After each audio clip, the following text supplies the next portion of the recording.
Hi, folks. I'm here from the McDowell living room in Philadelphia. Those of you who got a long weekend, I hope you had a nice long weekend. Uh, I had a chance to go on a little hike, actually, which was really interesting in Ridley Creek State Park. A friend invited me, and it's been a while. We were out here about a year ago, and it's a state park that's actually on the property that was a Quaker farm. So a lot of the work that I've been doing is around Quakers, and we're sort of aiming to maybe do a little site visit up at Bell Labs at some point near the equinox and the Ethereum sort of staking transaction. And so I was collecting, I had my little basket and I was collecting some materials along the way. And for that, and a lot of what I've been researching lately with my friend Steffers, really it was her idea, and I'm tagging along, links to these Voronoi patterns, which are these sort of tessellations, and seeing them in nature, sort of nature-inspired design. And so as we were going through the hike, and I was talking about some of the work I was doing in the site visits to Greenbelt and geolocation data and tracking quote unquote sustainability for these ESG portfolios, we were having these discussions about sort of high tech, emerging tech, and we crossed out of the trail onto this little paved part of the road that was in the park. And right on the path was like a little garter snake, maybe about, I don't know, 7 inches long, that had been squished, sadly, but exactly the same Voronoi pattern. So there's like these synchronicities happening. And the reason I came on today, like I'm going to read a little bit more of the Gita, and then I have something I want to talk about in this swarm intelligence book, because increasingly we're getting these synchronicities, and I'm sure there are a lot of different perspectives on why that's happening. Some people are imagining it like ascension, or the planets, or maybe the quantum computers, but there are these synchronicities happening. And I don't often remember my dreams. I'm not great. Like some people are really good about remembering, having intentions about their dreams. But the last 2 days, in sort of the early morning, when you have these impressions, right? They're not even really dreams, they're just impressions. And Leo and Jason and I are going to do a follow-up on Thursday about on the parametric insurance talk, and bringing out some more information about Oak Ridge National Labs and the origins of the ecological movement, the environmental movement in the Atomic Energy Commission, and biophysics, and how sort of radioisotope tracking of carbon exchanges and global metabolic processes are now being applied in these sort of large scale modeling systems, both for, militarized gaming, for insurance, for a lot of different things, contagion. And so I woke up 2 nights ago thinking that I needed to sort of make some connections between the Hanford nuclear plant and what was happening in the water, their monitoring of the water there on the Columbia River, and the salmon, and then eventually the genetic modification of the salmon, and how the water plays into all of that. And that was one morning. And then I'm working on that and getting that incorporated into our talk for Thursday on sort of eco-energy economics and geolocation data and digital twinning and simulations.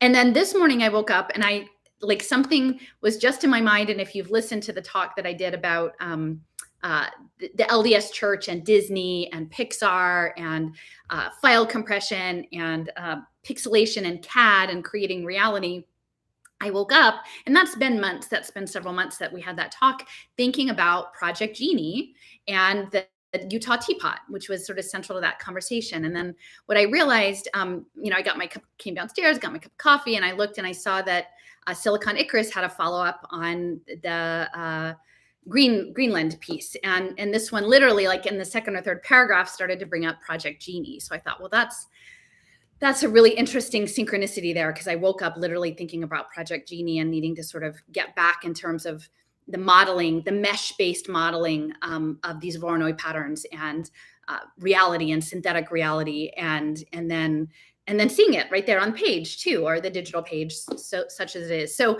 I just wanted to take a minute, because it actually also relates to the Gita reading and Maya and the Grand Illusion, and just to talk a little bit about some of the swarm intelligence. I don't know, I've mentioned this book before. Steffers recommended it to me. It's a textbook, but it's actually really, really readable. It's like smaller sections. It's not that hard to read. It's not that technical for like a computing book. And it's expensive, but if you get it used online, you can get it for like $15. And so I really think that For me, it's been like layers of the onion in my journey of this, right? It started out with school closures, and then testing data, and then surveillance tech in education and school settings, and then not making a lot of progress in that area, and then trying to expand it and realizing that the way they were managing children was as data was going to be applied across all social systems, like around poverty and around incarceration and around humanitarian aid and all of these things. So then the onion keeps getting more and more layers. So when all the lockdown started, I thought, wow, I have this really important piece that people are missing, that it relates to the data dashboards in these digital markets and how it applies to literally creating gambling, speculative derivative commodities on people's lives. And so this was feeding into the United Nations Sustainable Development Goals, of which I think health is 3. And so I kept running around for like a year, like, hey guys, like I have this thing, like you really need to understand, and as those 2 years passed, I got a much finer understanding of how blockchain fit in the space, not just through digital identity, but literally about making tokenized transactions visible to the machine and limiting and narrowing our lives into tokens. Sorry if you hear that noise. My neighbors are getting new windows, and we're a row house and we're really small. So they're making a lot of noise outside right now. So my learning keeps going, right? So then I learned about really the more sophisticated levels of blockchain. And that's something that Leo Saraceno has been spending a lot of time on, is sort of how the token transfers relate. And it's not just about the money. It's not just about what we currently understand as money. It's, Jason often talks about, he came into this from the money reform standpoint and understanding it as freedom tokens or access. But literally within biophysics, you can they're imagining creating economies of molecular exchange, right? That you could have an economy in your body of like chemical interactions interacting, and then that would be an economy or a tokenized market. And so from the tiniest molecular elements up to like cosmic scale, they imagine everything as these token transfers that are networked and become this giant mesh that the quantum, the supercomputers can increasingly, like in very short order, model all of these data and look for patterns and make predictions, and then potentially go back and refine smart environments to make their predictions more or less likely, to make them happen or not happen. And, of course, that's the huge game of these insurance markets, is all of that in play. And so that's where I've been really, like the past year, is looking definitely at the token transfers and the blockchain. But then within the past month, as Steffers has been doing some really deep work into like, what exactly does this modeling look like? Like, how do they do it? Like, what are they actually doing at Santa Fe Institute? What are they doing at this New England, like complex systems theory? Like I've known as I've made my maps that it's a lot about systems theory and game theory and chaos, and increasingly it's blending in AI. And so, for probably a year and a half, I just said, oh yeah, AI machine learning. We're getting data for AI and machine learning. But I hadn't invested the time to go like, what exactly does that look like? And so one of the talks that Jason and I did, again, about Utah in the Human Genome Project, and sort of meshing CAD-based design of, bio-nanotechnology that comes out of like genetic engineering with Pixar, both of which were embedded in the sort of the Wasatch Range, the Salt Lake City area, like making this connection of swarm intelligence and stigmergy and like computation.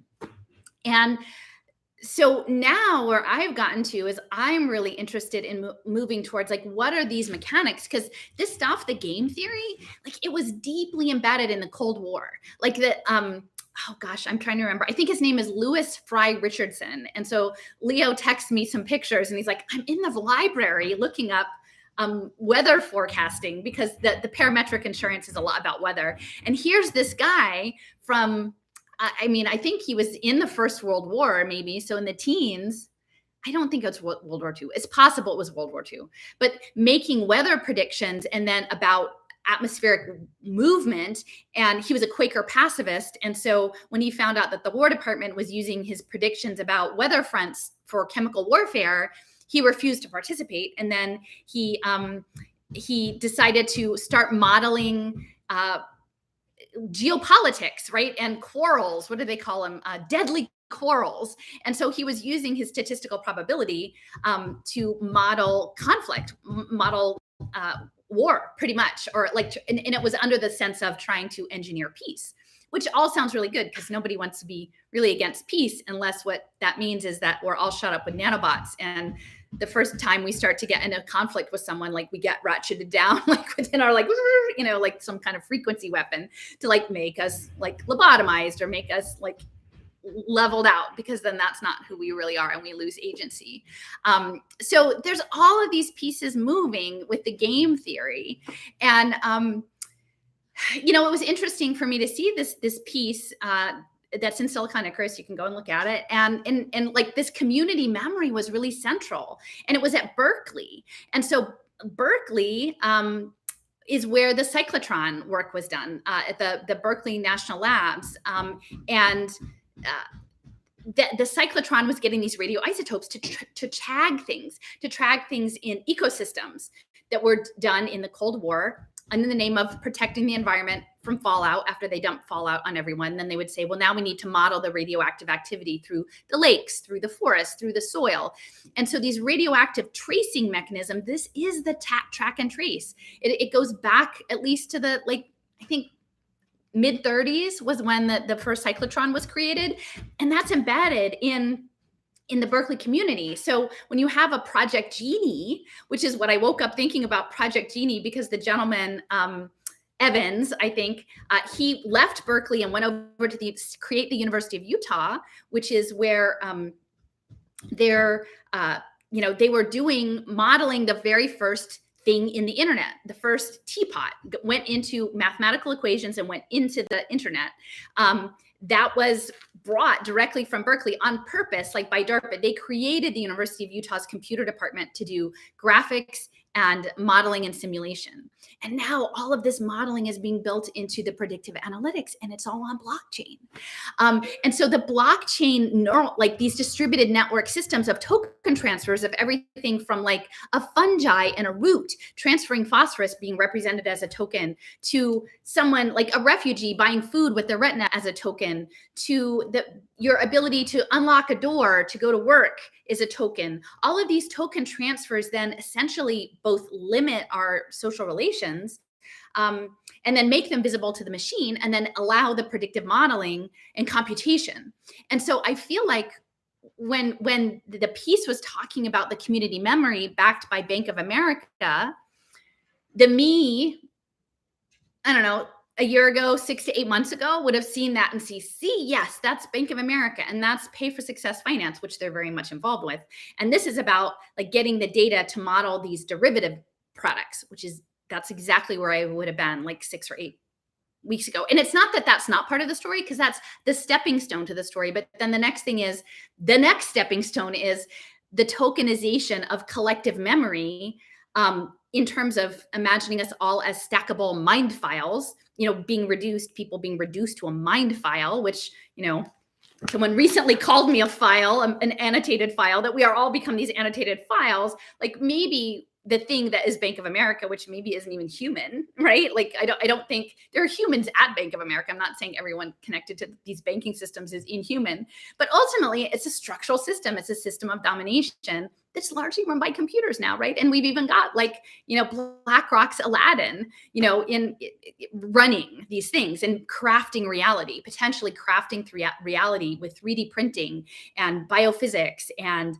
ubiquitous sensing, and making reality just ahead of you. And one of the guys, when I was looking at the blockchain, the Austin, maybe it wasn't blockchain, maybe it was just emerging technologies, but he was in like aerospace, like geospatial stuff at UT Austin. And he was on the stage with a guy from like Facebook and I think General Motors, and they were all doing augmented reality. And this one guy from Austin was like, man, I can't wait. I'd really just want to put these goggles on my head and walk around in the world and have the world calculated out in front of me as I walk. Like if I walk across campus, I don't actually want to see campus. Like I want to see some enhanced Disney version of campus. And so and there will be drones and things over me, geolocating me as I walk like the 10 feet down the sidewalk, and it will be making my reality as I walk. And I think that's really what's coming. Like they imagine, now I don't know how scalable it is, but in the mind's eye of people who are on the control system of this is what they imagine happening.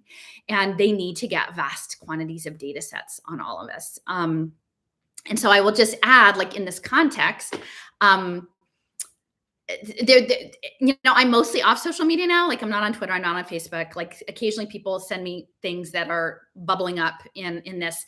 And increasingly, I feel like the entire social media sphere is part of this social physics experiment. That's something Sandy Pentland at MIT worked a lot on.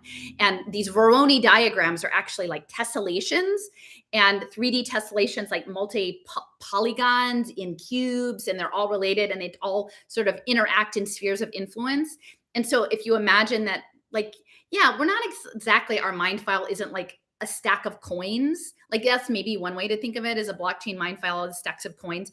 But it's more like a dynamic polygon that's morphing around depending on how you interact with institutions and entities around you. And it's dynamic. And all of this dynamism is what the computers are modeling in these sort of like Voronoi three-dimensional tessellations. And that is what your digital twin looks like, right? And as you interact, your model evolves and changes in this very fast, organic way. And so like there's this thing bubbling through now about a woman who was doing lab work, and it became some controversy because everyone was saying, like there was a whole cadre of people who said, not, we don't trust your credential. We looked and we're not sure about you, and this, that, and the other. And, it's kind of uncertain because if you look in the backstory of this person, they're clearly have like connections to a lot of different parts of this machine, the person who is making the assertions. And then there's the people who are questioning her. And I'm looking at it knowing that this is probably about blockchain transcripts. When you're questioning someone's credentials and asking for ease of access of verifying your credential, all of y'all who are out there in this space, and you know what I'm talking about this sort of scenario that's unfolding. This is about essentially creating like tokenized transfers of credentials, like this whole narrative. I mean, I think there's more to it because there was stuff in those emails about going to Yellowstone and the interesting bacteria in terms of hydrology of the bacteria in Yellowstone.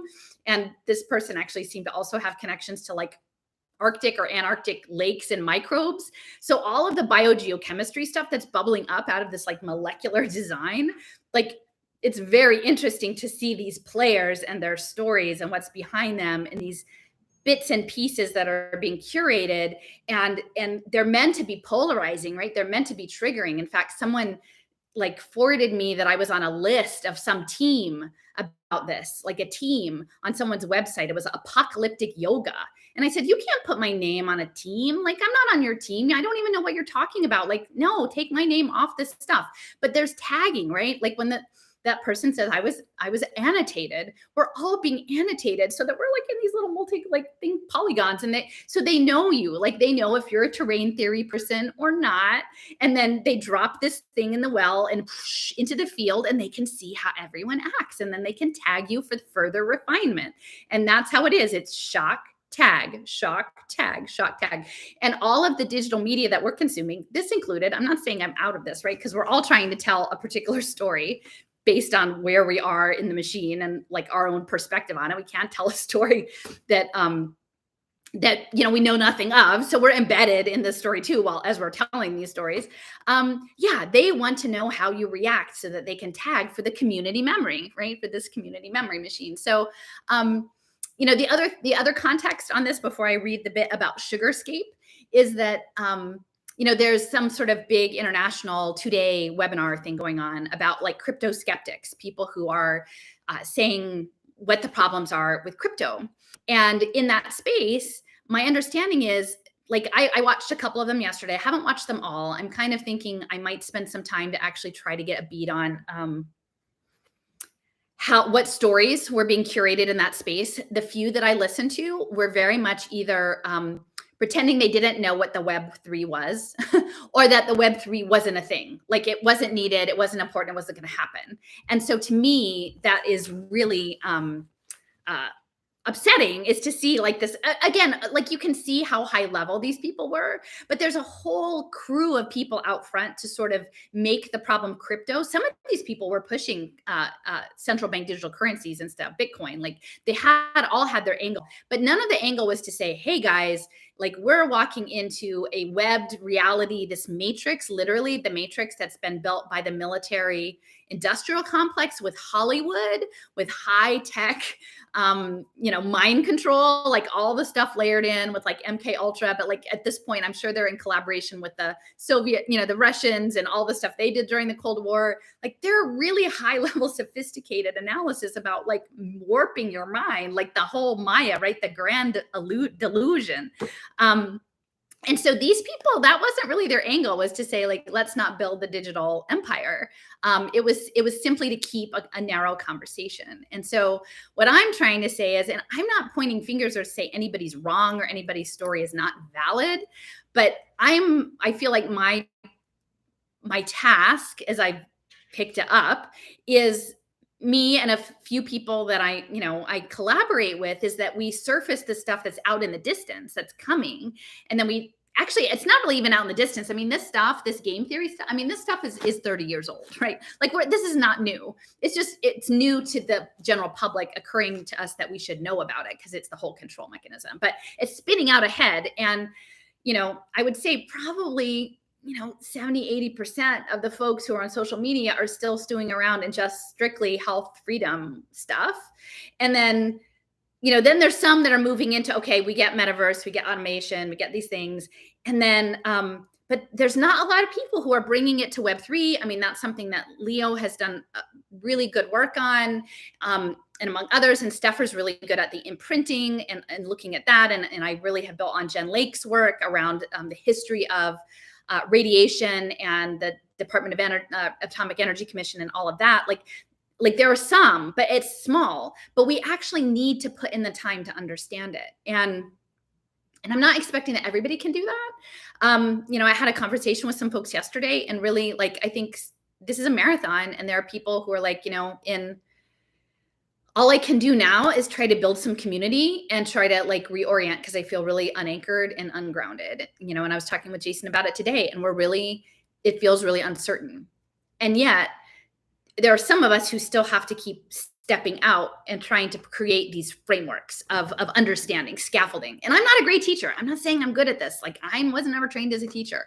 So I'm figuring it out. And I'm saying, if I can figure it out, you too can figure it out. Like you have just a curious mind as me, and we can all figure it out together and figure out how to communicate it better together.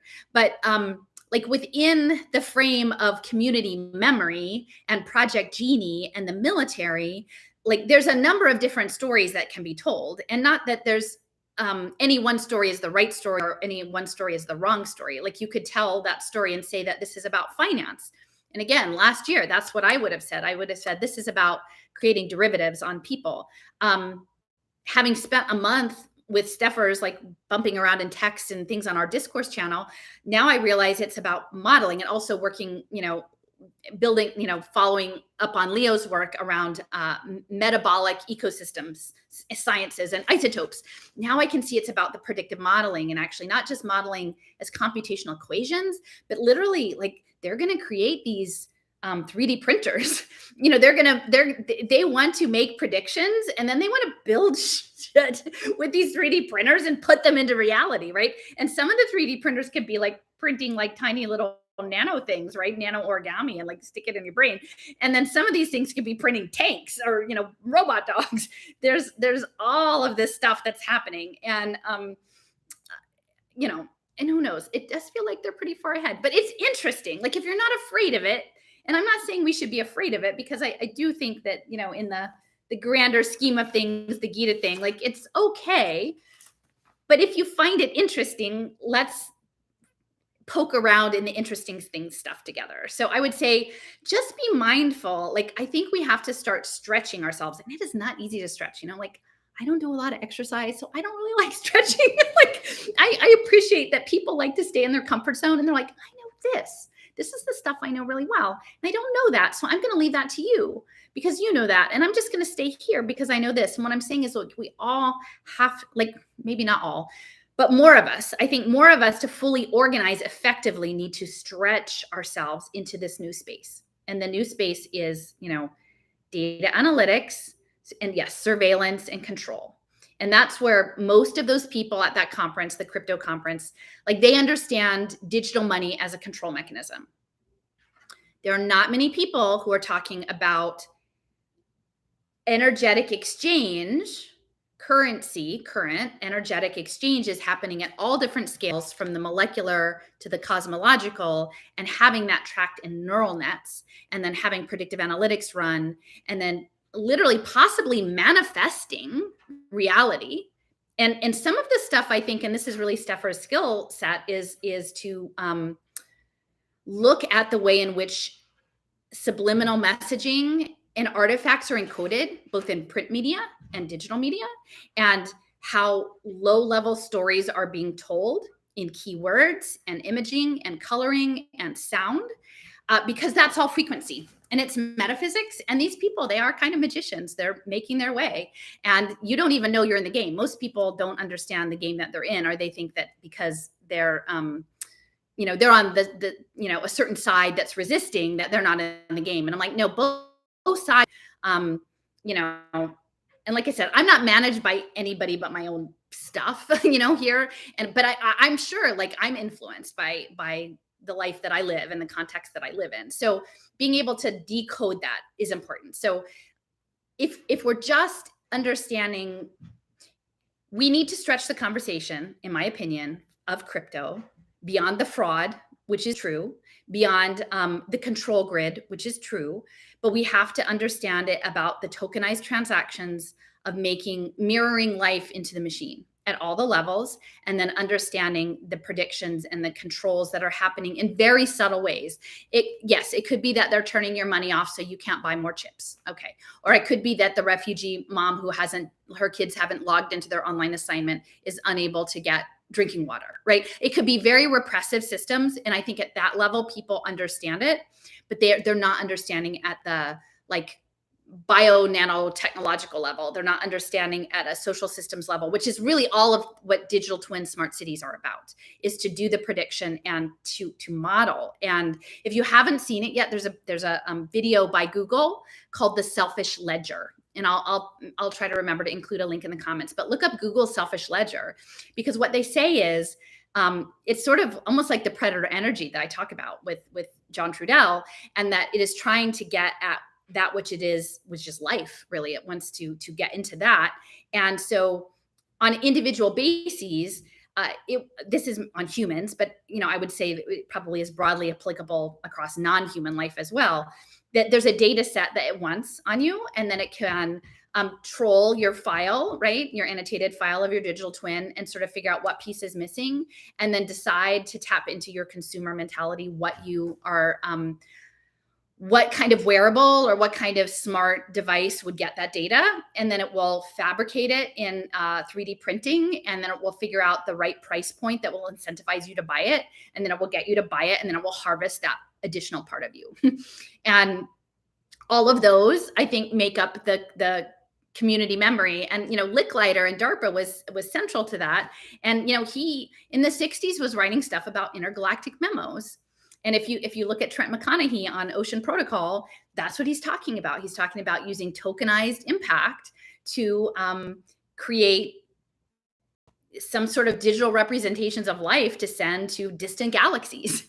That thing didn't go away from the 60s. The intergalactic memo, Licklider's intergalactic memo, didn't go. It's been building. And because for the most part, I think people stay in their comfort zone, or they don't have time or the inclination to zoom out and see the breadth of the field, and that, wow, maybe this actually goes at least back to the Enlightenment thinking and this photonic stuff. Jason and I are going to try to dissect Biden's talk in a bit, and that's going to be really interesting. But we have to, I would encourage people.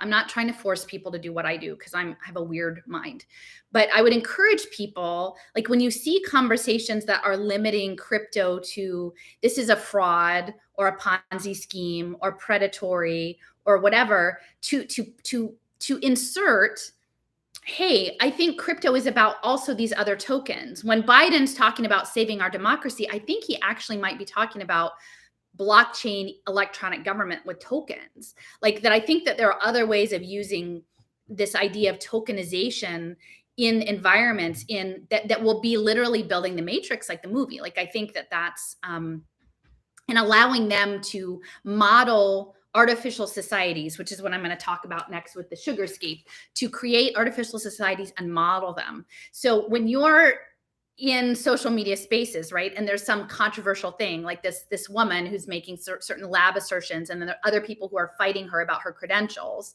and they want you to get embroiled in that, because that, I think, is an artificial society. They've created a petri dish. They've already labeled all the people who would be interested in this topic, are likely to be interested, with some metadata tag, and eventually that'll be like a soulbound token. And then they shock the system with some sort of digital event, like an alchemist, right? And they shock it, and then they keep it going, and they sort of spin it out, and then they see how people react digitally, and then that all gets put onto the ledger for the next round of digital engagement. And that's why I'm really glad that I'm not doing that anymore. But I think it's a really important use case to consider, because it could be that they're all in on it, right? They're all in on the production. Literally, it is a spectacle put on for the benefit of targeted data extraction, which is part of an artificial society. So this book is called Swarm Intelligence, and it's by James Kennedy and Russell Eberhardt. And they were at Purdue, Purdue is the Sentient World Simulation. And the other guy is at Purdue at Indianapolis. And this other person, he, she, was with Electronic Data Systems. And it's not really new. Let me see. I think it's like, could it be 20 years old? Let me see. I'm just trying to find the date.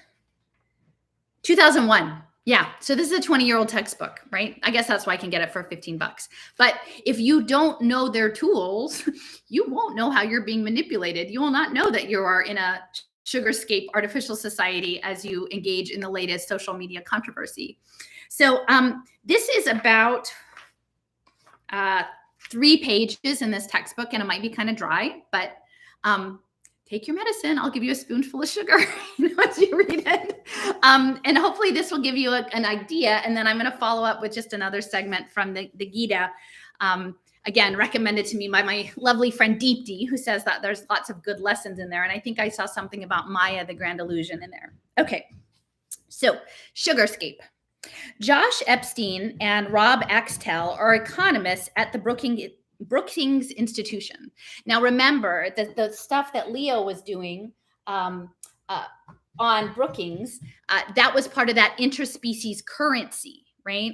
So that's the stuff we need to be talking about. If people are talking about crypto, then if we can say, hey, look, this new kind of currency doesn't look like we normally consider currency. It actually is like we earn credits that we exchange, or animals earn credits that they exchange for services, but it's a non-traditional economy. And I think that's really central, that these people came out of Brookings, okay? So they grow artificial societies in an environment that they call Sugarscape. And I didn't really understand why they called it Sugarscape. I'm not sure if they will tell you this, but essentially Sugarscape, there's a video about it that I can include, a short demonstration. It's metabolic. And so it's a cellular automata where they have dots that represent agents, and an agent can be anything, I guess, from like a molecule to a person to a city. And then there are rules that govern its actions. And then they run the simulation. And some of this is also timing, right? Time travel, because they can speed things up or slow things down in the simulation. And so the metabolic process for Sugarscape is that the initial use cases were the rules for the agents, the little dots in the grid, were that they had a field of vision and that they could consume, and that they were supposed to look for the place that nearby that had the highest concentration of sugar and eat it. And then that's how the simulation ran, because that was how the rules were coded. And then increasingly now within smart environments and the smart contract layer, we can see the encoding. And again, that's what I would emphasize. If you see people talking about exclusively about crypto as if it's like a digital dollar or some sort of like normal understanding of currency, I would suggest continuing to push people into talking about the smart contract layer and Web3. Okay, so they compare Sugarscape to a kind of laboratory or computerarium. Okay, so we're being put in a terrarium, which they can seed with a population of agents, an environment, and some rules for their behavior. So that's what I mentioned. In this way, they can test whether certain phenomenon of economics are necessary outcomes of the dynamical principles and what the parameters affect the patterns of observed behavior. So then we've got parameters. And I think the parameters that affect behavior are parametric insurance. And so the work that the conversation Jason, Leo, and I had was about work Leo had been doing in terms of parametric insurance around natural disasters. But you could imagine that there would be parameters about pretty much anything, all aligned to the United Nations Sustainable Development Goals that they could then bet on. Sugarscape is described as a cellular automation with agents built into it. The environment is a grid containing some resources, sugar and sometimes spice, that the agents need in order to remain vital. So that's the activity level. Agents are able to see into the cells that are non-diagonally adjacent to theirs and sometimes farther, and they are able to move to neighboring cells. Though the rules can be revised by the researcher, generally agents attempt to move towards regions with higher densities of resources. And once there, they devour the resource, which in some sets of rules can eventually grow back. So you have these agents, they have certain rules, and then there's a certain level of both visualization and movement. And it's interesting because one of the things I was really focused on around the Pay for Success finance and these opportunity zones is, I think it's Raj Chetty at Harvard. He has this whole thing about that your future outcomes are linked to your zip code, and that ultimately their goal is to relocate children in disadvantaged zip codes so that they have better outcomes. So it literally is like one of these agent-based rules that you move to a place with more resources. And yet no one's ever suggesting that maybe the model should be that you invest resources into that child's community so they don't have to leave their community, that they can actually stay in their community, and that all of the communities have the resources they need as a baseline, rather than disconnecting people from their environment in random ways and then pushing them into other ways so that the computational model says that their life is better. Because essentially what that does is it totally fragments and destroys vulnerable communities that oftentimes are really while there's a lot of trauma and violence in under-resourced communities, there's also there can be tremendous social cohesion too. And so that just gets ripped up if all of a sudden you start having these modeled agents like, you move here, you move there, you move here. And then, by the way, since we've moved you, that gives us the chance to put a soul-bound token on you and track you the rest of your life so that we can tell if Bank of America is being able to make its money, which again is the one level of the story, right? The Bank of America and Pay for Success and opportunity zones. But then the next level is then we can follow you around in your community and see how you transact. And then we can mirror that into the community memory. And so the predator energy that's trying to become sentient can have the access to all of those patterns and all of that pattern seeking. So that it is the pattern seeking that I think is connected to the artificial intelligence and the Sugarscape, the artificial society, sorry. So Epstein and Axtell conducted a number of experiments demonstrating the emergence of population-level patterns from local interactions of agents with their environment and with one another. One experiment reported in, quote, Growing Artificial Societies, Social Science from the Bottom Up, attempts to grow cultural patterns in an agent population by allowing agents to influence one another. Each agent is born with a random bit string label, say 011011101. And agents are selected in turn. And for each of their four neighbors, left, right, above, below, a tag or site on this bit string label is selected at random. And so if the neighbor's tag differs from the selected agents, that is, if one has a 0 and the other has a 1, then the neighbor's label is changed at that position to match the selected agents. And if they match, no changes are made. As in most of the reported examples, agents move across the Sugarscape toward regions where they perceive the greatest density of resources. In this experiment, agents were colored red if more than half of their tags were ones, and blue if the majority were zeros, in order to differentiate two cultural subpopulations. Now, I think that's really easy to think about, like the coding, right? Like imagine, really, I mean, I was talking about this like recent flap with this woman and her credentials, but probably the last 2.5 years have been this, right? Have been an artificial society with encoding, that they had enough data now to start doing the coding around social behaviors, right? In agents and populations and peer pressure and seeding society with ideas and social contagion and this pressure system of rules and following the rules and conforming yourself to the rule. If you're adjacent and all the people adjacent to you are a zero and you're a one, there's going to be tremendous pressure to flip, right? And people flip and maybe they don't even know why they flip, but it's part of, I think, the modeling program. And then you've got red and blue, which of course are the political ideologies, which is one of the things I want to talk about with Jason about Biden's speech, because it was, to me, clearly intended to be inflammatory and polarizing. Okay. So the Sugarscape contained two regions where resources were dense, in the northeast and in the southwest corners of the screen. The environment is actually a torus field.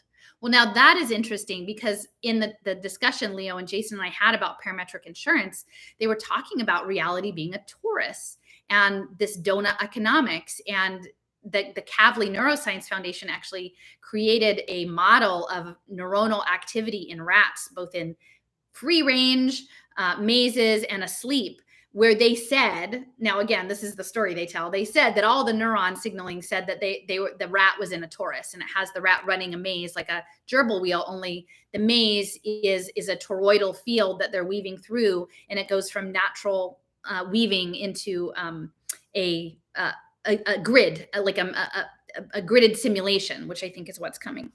Okay, so the agents end up where the resources are. The effect of agents taking tags from their partners is the formation of homogeneous red or blue populations within each of the resource-rich regions.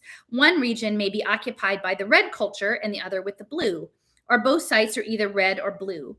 Sociograms, and that's from Jonathan Moreno, not Jacob Moreno, Jonathan Moreno's dad. Jonathan Moreno is a biophysicist at Yale, and his dad, Jacob, actually ran an asylum, an institution for people with dissociative disorder, and he was part of like group therapy and psychodrama. And he developed sociograms back in the 30s. So sociograms depicting patterns of connections between pairs of agents that have interacted reveal dense interlinkage within clusters and almost no connections between them. In other words, agents interacting with their neighbors become more similar and gravitate together towards locations rich in resources, and cultures do not communicate with each other. And that's something I've been talking a lot about, is like communication failure, that we have communication failures. In an interesting footnote chapter to Growing Societies, Epstein and Axtell describe an epidemiological model with a very interesting implication. Disease agents, germs, interesting, right, are coded as binary strings of length 5.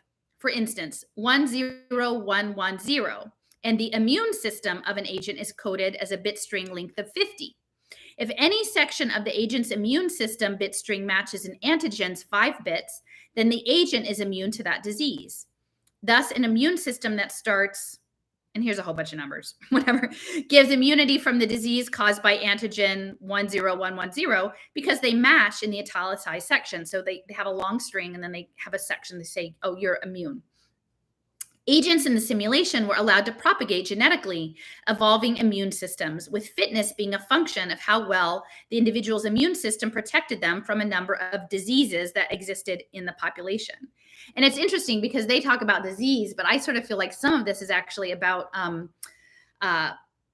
mind diseases, right? Like mind virus, memes, like the social contagion of ways of thinking, not necessarily something that's impacting your physical aspect, but your mental aspect and how you think, that those things go through easily as well. And then who's immune to them and who's not? That's been such a big question for me in all of this, is how do some of us, how does this seem so clear to a relatively select population? Not because, and I don't think it's because we necessarily are more brighter or smarter and anything because they're very, very smart people, or more enlightened because they're very enlightened people. They're like, we're not anything special, and yet we seem to be immune to some of the messaging that's coming through. Okay. So diseases were spread from agent to agent when they interacted. An agent acquired one disease from its neighbor. Thus, the fitness landscape was constantly evolving as diseases spread and immune systems searched for solutions through the generations. Epstein and Axtell report that some immune systems did something that was quite marvelous, in their words. An immune system bit string could evolve that was shorter than the sum of the links of the antigens it guarded against. For instance, a 15-bit immune system, 1001001101001, can obviously fight three 5-bit germs, 10010, 11010, and 1010001. So that they're saying there's 15 and you can chunk it out, and then it has three different segments of 5. As these make up the three 5-bit sections of the string, but further, the same immune system could prevent against germs, and so on. In fact, immune systems with overlapping substrings did appear in the Sugarscape. The evolution of this kind of compression of information is startling, and its kind of effects that deserves further investigation. Unfortunately, we do not have enough room in this volume to review the several interesting computer models of immune system response. The immune system is a very subtle and complicated learning system found in all living things. It is able to identify antigens after one encounter, prepare a defense, and then mount a full attack at the slightest provocation, and hardly ever when it is inappropriate. That's interesting, because actually there's a lot of autoimmune problems. Simulations of the immune system have been developed for optimization purposes with good results, but are a little off topic here. So it's interesting that 20 years ago, they were already definitely building in the computational immune system. Like, that was a central part of this Sugarscape analysis. And I will say, I read in an Atlantic article about Sugarscape, and this is Joshua Epstein from Brookings, that he kind of got this idea back in when he was attending a conference at the Santa Fe Institute in New Mexico, which has very close alliances with Los Alamos, that was involved in the Human Genome Project and a lot of supercomputing, in addition, clearly, to the Manhattan Project. In this short section, we have seen examples of agents in the Sugarscape environment, interacting, pursuing resources, evolving, forming cultures, and developing immunities. This is quite a comprehensive collection of accomplishments and indicates a good direction for the future growth of simulation software. Wide access to such computerarium can allow the testing of many interesting questions about human, ecological, and even physical systems. And so I know that's a little dry, but I think it's really important when we're having the conversation about crypto now, and about blockchain, and about the smart contract layer, and around Web3, that we start to, those of us who are being exposed to the expanded story material, that we push to have the bigger conversation beyond the money conversation, because I think the soul-bound tokens are the metadata tags, right? That are going to be applied to you to track you through the Sugarscape. And clearly their models were all about cultural cohesion and antagonism and resource extraction. It wasn't a reciprocal. These systems weren't being coded to be diverse or balanced, or like they were polarized systems, because I think within the polarization, then you end up with more holographic communities that could then create circles with edges for emergent behavior. And so these systems have an imperative to tag systems, find pattern, and then break communities down into smaller and smaller and smaller bits. And we've seen that, I think, and people even accuse me of that, right? That like I have a hard line. And so again, I'm part of it, like, smaller and smaller and smaller bits, because I have a very clear understanding for myself of what the nature of the problem is. But there is a fragmentation that happens. And in the fragmentation and the creation of these smaller and smaller communities, coding communities, you have the circles which lead to the emergence. So, so I would suggest like this Project Genie at Berkeley, and the community memory and how this relates to the tokens and the Web3 smart contract layer and the financial systems is all really interesting. Check out the article at Silicon Icarus, and then maybe look. I'll include the link to the video that Jason and I did, of which that's just a small part, Project Genie, but is very central, the connection between Berkeley and the University of Utah and the use of visualization graphics, because all of this isn't just about money. It's literally about manifesting reality. Like, these people think that they're going to be like digital magicians or mind control military magicians on this. So there's a lot of different stories out there that can be told, and I think we should explore and stretch. Like, we need to stretch ourselves. And I know it's probably tiring, like, to watch me, because I'm always like, even Jason, he's like, I get to the next thing and then you're already somewhere else, and that's where I am. I'm not there by myself. Like I said, much of this work is actually the ground was being paved by my friend Steffers, who's not been able to really devote a lot of time to writing within the past month. So that's why I'm trying to sort of get this information out in this format. But yeah, definitely think about tokens and think about Web3 and smart contracts. And when you're in the social media space and you see these conversations happening, like, educate yourself and then try to expand that and deepen the conversation. Because I think until we can get to the point that we understand tokenization as part of the tagging with artificial societies and understand the way in which they're actually constructing reality by cutting people off, putting people in silos and doing that, then we're going to have a tough time like navigating our way out. Okay, so now I'm just going to do my little read aloud. This is, again, if you haven't tuned in already, this is my friend Deep D has said, Allison, you should read the Bhagavad Gita, that there's good lessons in there for righteous war, I guess. And so I've read a couple sections. This isn't the whole thing. She sent me a PDF. She said this is one that's often used in where she is in India. It's an English translation and just sort of summaries. And I'm not in a position to read, a 600-page book to y'all. But so I'm going to read it and see what lessons I get out of it. I'm on chapter 3. And then if you want to listen along, like, hang out. So chapter 3, the path of selfless service, karma yoga.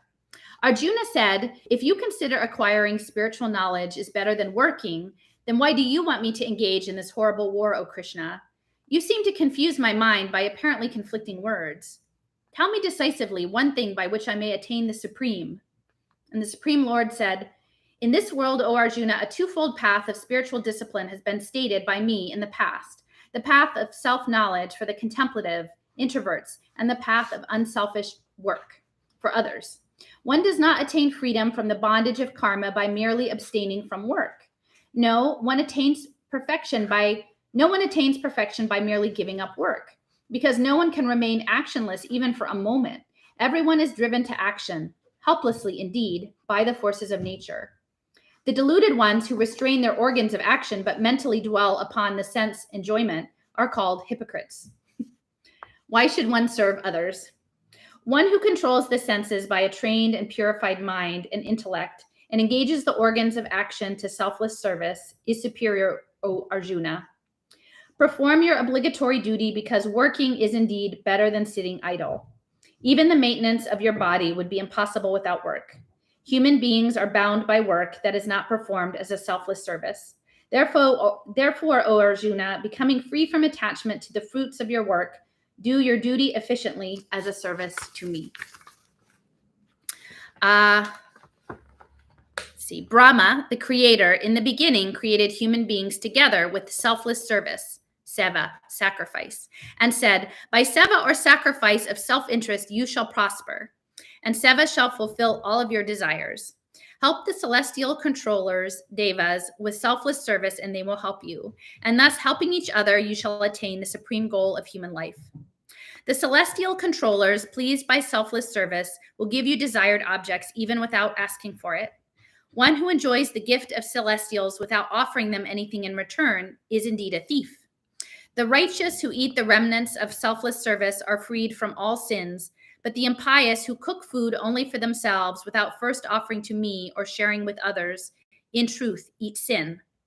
The physical body of living beings is made up of and sustained by food. Food is created by God from the 5 basic elements. God is pleased by the sacrifice, kurbani of self-interest, the selfless philanthropic work, and blesses selfless persons. Selfless work or sacrifices our duty. Duty is prescribed in the scriptures. The scriptures come from God. Thus, the all-pervading God is ever present in selfless service, seva, one who does not help keep the wheel of creation in motion by sacrificial duty, and who rejoices sense pleasures only, that sinful person lives in vain. O Arjuna, for a self-realized person who rejoices only with God, who is delighted with God, and who is content with God, there is no duty. Such a person has no interest whatsoever in what is done or what is not done. A self-realized person does not depend on anyone except God for anything. Leaders should set an example. Therefore, always perform your duty efficiently and without any attachment to the results, because by doing work without attachment, one attains the Supreme Being. King Janaka and others attained perfection or self-realization by selfless service, karma yoga alone. You should also perform your duty with a view to guide people and for universal welfare of society. Whatever noble persons do, others follow, and whatever standard they set up, the world follows. O Arjuna, there is nothing in three worlds, heaven, earth, and the lower regions, that should be done by me, nor is there anything that I should obtain, and yet I engage in action. If I do not engage in action relentlessly, O Arjuna, people would follow my path. These worlds would perish if I do not work, and I would be the cause of confusion and destruction of all these people. As the ignorant work, O Arjuna, with attachment to the fruits of work, so the wise should work without attachment for the welfare of society. The wise should not unsettle the minds of the ignorant who are attached to the fruits of work, but should inspire others by performing all works efficiently without attachment to the results. I have a problem with that. I'm working on it. That's probably a life lesson for me, leaving aside attachments to the results. All works are the works of nature. All work is done by the energy and power of nature, but due to the delusion of ignorance, people assume themselves to be the doer and thus occur sin or karmic bondage. One who knows the truth, O Arjuna, about the role of the forces of nature and work does not become attached to work, knowing very well that it's the forces of nature that work with their instruments, our organs. Those who are deluded by the elusive power, maya, of nature become so attached to the work done by the forces of nature. The wise should not disturb the mind of the ignorant whose knowledge is imperfect. Do your duty, dedicating all work to me in a spiritual frame of mind, free from desire, attachment, and mental grief. Those who always practice this teaching of mine with faith, sincerity, and free from complaint are freed from the bondage of karma. But those who carp at my teaching and do not practice it should be considered ignorant of all knowledge, senseless, and lost. All beings follow their nature. Even the wise act according to their own nature. What then is the value of sense restraint? Likes and dislikes for sense objects remain in the senses, and one should not come under the control of these two, because they are indeed two major stumbling blocks on one's path of self-realization. One's inferior natural work is better than superior unnatural work, and death in carrying out one's natural work is useful. Unnatural work produces too much stress. Arjuna said, O Krishna, what impels one to commit sin as if one were unwillingly enforced against one's will? And the Supreme Lord said, it is lust or an intense desire for material and sensual pleasures, born out of passion, that becomes anger when unfulfilled. Lust is insatiable and a great devil. Know this as the enemy, and as the fire is covered by smoke, as a mirror by dust, and as an embryo by the amnion, similarly self-knowledge becomes obscured by lust. O Arjuna, self-knowledge becomes covered by this insatiable fire of lust, the enemy of the wise. The senses, the mind, and the intellect are said to be the seat of lust. Lust, by controlling the senses, the mind, and the intellect, deludes a person by failing self-knowledge. And therefore, O Arjuna, by controlling the senses first, kill this devil, a material desire that destroys self-knowledge and self-realization. How to control lust. The senses are said to be superior to the body. The mind is superior to the senses, and the intellect is superior to the mind, and spirit is superior to the intellect. Thus, knowing the spirit to be superior to the intellect and controlling the mind by the intellect, that is purified by spiritual practice. And one must kill this mighty enemy, O lust, Arjuna. Okay, so that is chapter 3 of the Gita. And yeah, I'm working on letting disconnecting from the outcome and just working on doing the work. But what's really interesting, and maybe what I'll do is I'll include a link to a map that I made and I shared.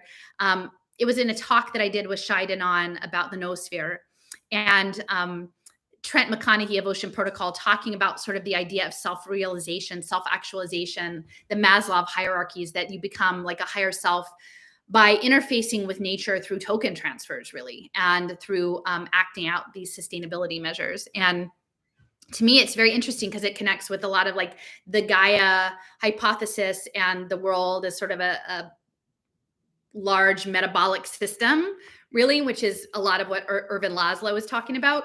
And so it takes the green stuff, but it acts like not that you do the work for the creator, for the spiritual purpose without an expectation. This is literally a transactional tokenization, that you do the work with an expectation that you are earning tokens and you're exchanging tokens, again, to make it visible to the machine, which is the most material thing of all to my way of thinking. And another aspect of the Silicon Icarus article about the community memory, they mention SRI. And so I would say, like, I think what they're after really is an attempt to acquire consciousness, right? Or at least to impinge upon our consciousness, or to invade our consciousness, and to, if not outright control it, influence consciousness. And, there are close ties between SRI and Esalen and the human potential movement, right? And Eastern stuff. And again, a lot of the colonial processes, they went to the East to take that discipline, this mental discipline, and to bring it over. And part of that was, what's his name? Joseph Campbell, the guy who inspired, the myth guy, and he inspired George Lucas and Star Wars. And he was over there translating, Bengali, 19th century Bengali mystics with Woodrow Wilson's elder daughter, who was living in the Sri Aurobindo ashram. And so, which later became sort of a center, a UNESCO UN center of sort of smart development and reciprocity. But I think this reciprocity is not going to be what it was back in the day. It's going to be these token transfers. And so that's the story that interests me, is really thinking more broadly about, not about like potentially racist NFTs or how ugly that graphic art is, or the money smuggling. I mean, all of those are legitimate stories that you can tell. But the end game, I think, is the attempt of this predator energy, like however it manifests, because to me it feels very distributed, and it's not something you can just point one finger at one person or one company or one set of companies, but this theft of like the most vital part of our being, like our souls, these soul-bound tokens, and our consciousness and our spirit, like the spiritualization. And that's, I wrote about that, about UPenn and Leo bringing my attention to the stable coins and linked to energy and possibly piezoelectric energy, and that piezoelectric energy being linked to maybe even, like the Quakers quaking, right? And the most intimate parts of ourselves to be harvested to run a global computer and call it green and call it Gaia and call it all these things, which is really an anti-life prospect. It's a mechanical, it's like, calling your immune system these strings of code. So anyway, I guess that's what I've got today. Thanks for hanging out with me for an hour. I would also say, when I was going to my hike, I've been listening to the audiobook of Orson Scott Card's, I think it's Xenocide, the third one in the Enderverse. And it was quite fascinating to me because they were literally talking about, like in that case, there was a virus that was part of that story arc, and the virus actually being a language, and the way in which these units were constructed, and that they were communicating through the sequencing, and a speculation that the management of the species on this planet, which were very limited, there were these dyad species, interspecies, like again, interspecies currency, but not a broad interspecies currency of like hundreds of species, that this virus narrowed down the existence on this planet to small pairs of just like one snake, one kind of grass, one pecanino, like there were just singles, because everything else was eliminated. And then it was almost like a terraforming system, and it was linked to trees were a central feature, these tree mothers, and uh, the third life. These creatures, these pequeñinos, would have a third life as trees, and they were talking about that the virus was managing the minds of these entities as a terraforming project, and that the trees were part of both raising and lowering temperatures, either creating, like doing battles and killing all of these little pequeñinos that would turn into trees, or when it to cool the planet, or when the planet needed to be warmer, then the trees would sacrifice themselves for material, like automatically through the virus. And so within the context of some of the stuff I've been talking about, trees and forests and viruses, I keep saying, I feel like, again, not like science fiction is actually reality, but that Orson Scott Card, because of his, his, again, great grandson of Brigham Young, and parents who spent time near Hannaford, Washington, and San Mateo, and these tech centers. And like, what did he have an inside line on some of the stuff? It's interesting to think about. So again, artificial societies, tokens, community memory. They really want to open that door and get in there. So anyway, I'd love to see what you think. Look around. I'll put a few links in the comment section if you want to explore further what I was doing, looking at Project Genie a bit ago, and then look and see, the new installment at Silicon Icarus, and see those parts of the story. And as it fleshes out, I think we'll get clearer about where things are going. So, all right, bye.